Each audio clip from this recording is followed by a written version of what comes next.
so excited to have you performing at the Jazz Festival. Of course, you'll be performing at the J. Pritzker Pavilion at 8 p.m. on Thursday. We're so happy to have you. How are you today? I'm looking forward to being in Chicago for the first time in about 25 years.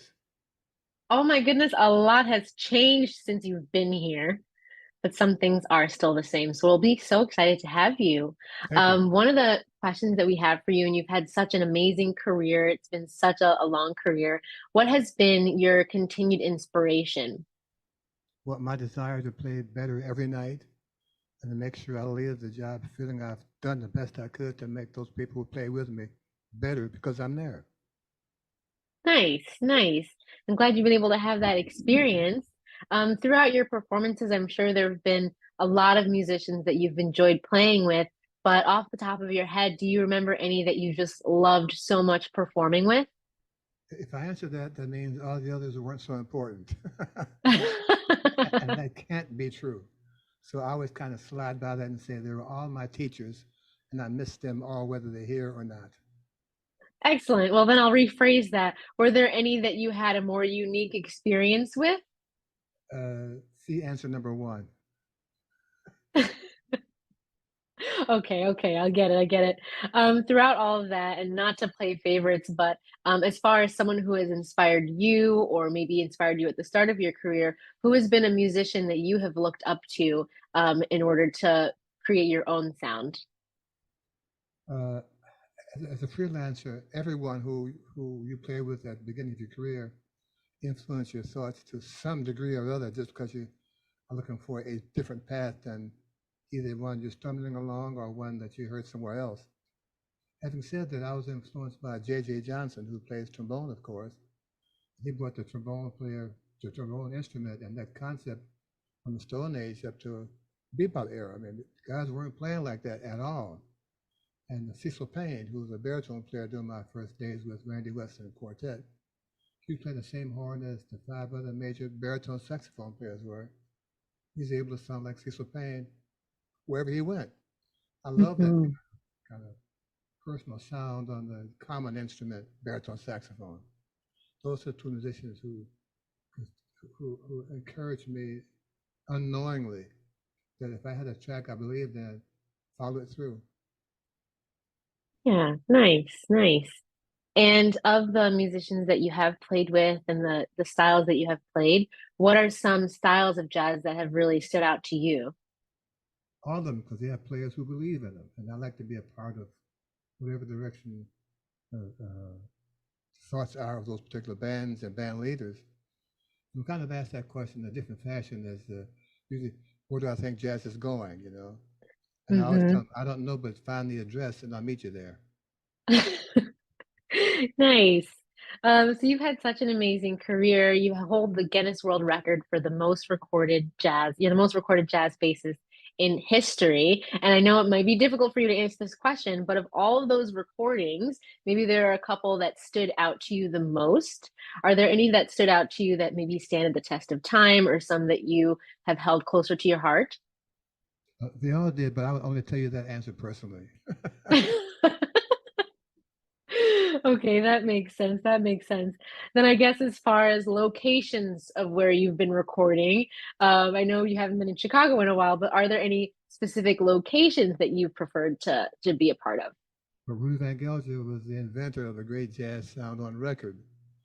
And I was probably the most recorded bass player out of Rudy Van Gelder's because he was a guy who made the space and jazz music have another oral format because of how he recorded the instruments.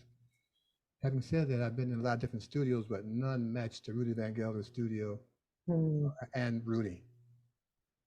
nice, nice. Do you recall how many times that you've recorded with Rudy? Well, at least 165. Ooh, at least 165 times. That is a lot, but I guess for someone who holds the world record, it might not that be that much in retrospect.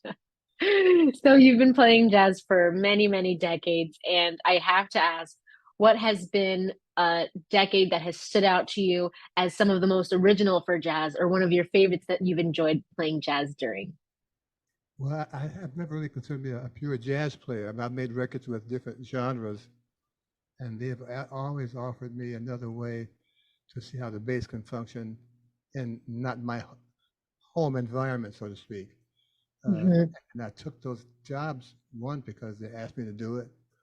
I was always surprised given all the bass players who are in New York and who have access to getting to New York, I thought they thought that I was the one who could best meet their, not just their challenge of the music, but I could bring something that would make the music do another level of reaching something that they had in mind.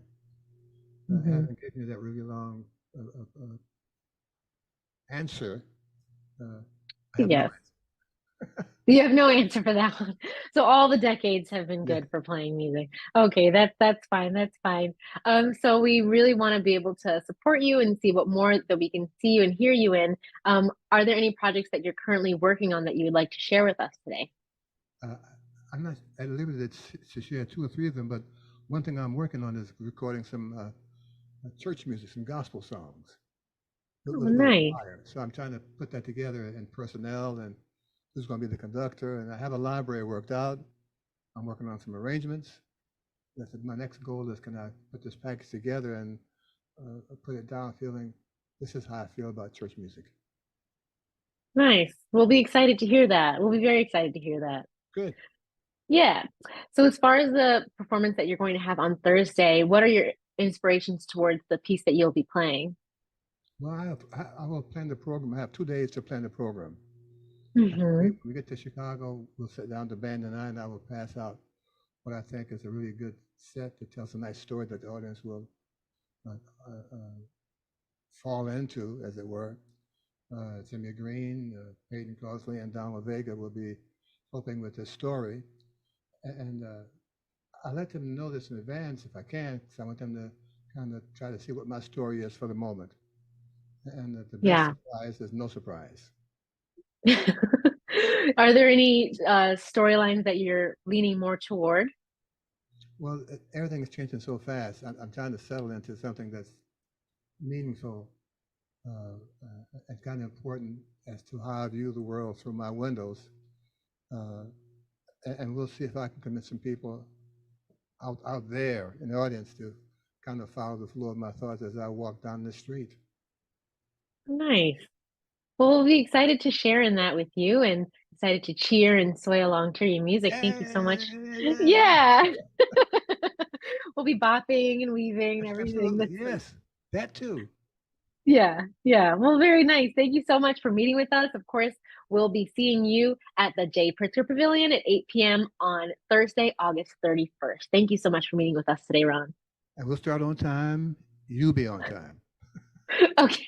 We'll all come out. We'll all come out with our cell phones and our lighters and everything. Well, just sit down and enjoy a nice story coming at you. Oh, thank you. Thank you. That'll be great.